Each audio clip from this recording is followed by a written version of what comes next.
Piracy and Anti-Piracy, the beginning. So far, we've looked at the history of copyright, and I've compared it to situations that are easier to relate to in modern times. Now I want to focus on the early stages of modern piracy in the United States. Modern piracy began with film and music. Two professional organizations were created to stop the theft and ultimately the piracy of music and movies. The first was the Motion Picture Association of America, or MPAA, in 1922. The second was the Recording Industry Association of America, which was founded in 1952.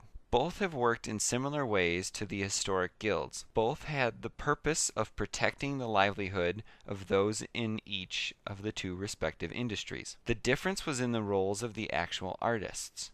Now the artists play a role in the RIAA, and writers and actors have their own guilds and rights to prevent the producers from taking a monopoly on the revenue. Both organizations also self-police and help keep a standard on what can be output by members of each guild. This is a good point to differentiate between what will be called theft and what will be called piracy. Make no mistake, piracy is theft. However, theft is not necessarily piracy.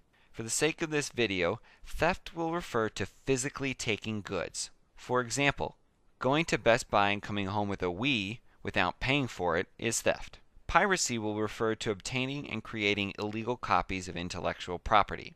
This video will revolve around music and movies. First, we will look at how piracy has evolved, specifically home piracy. Music began on the radio and old-fashioned LP. Not very easy items to copy. This was not something that could be copied at home, and this was not until the advent of the cassette tape in the 1960s did piracy begin to heat up. The cassette tape came hand in hand with the cassette deck. The cassette deck first came with a spot to attach a microphone for recording. Later, condenser microphones were built into cassette players.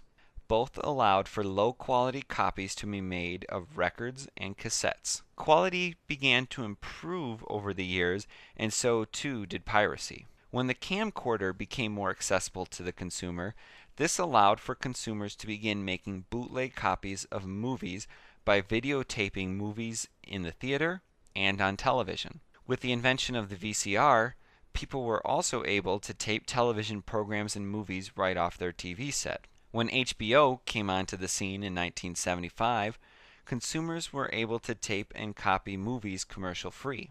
HBO was also a satellite television station that was stolen in part for this purpose. And as technology improved, so did the quality and ease of the piracy. With the digital age came digital video recorders, or DVRs, and DVD burners. Very little quality is lost in a DVD compared to that of the VHS. With all of this piracy going on, what is being done to prevent piracy? The MPAA and the RIAA are in place to protect and regulate the industry, but they have little abilities to actually pass down sanctions to non-members. This is where the federal government comes into play. To help, the government enacted the Copyright Act of 1976. This protected all work created on or after January 1st of 1978. The law has been adjusted and amended as piracy has evolved, but not necessarily at the same pace.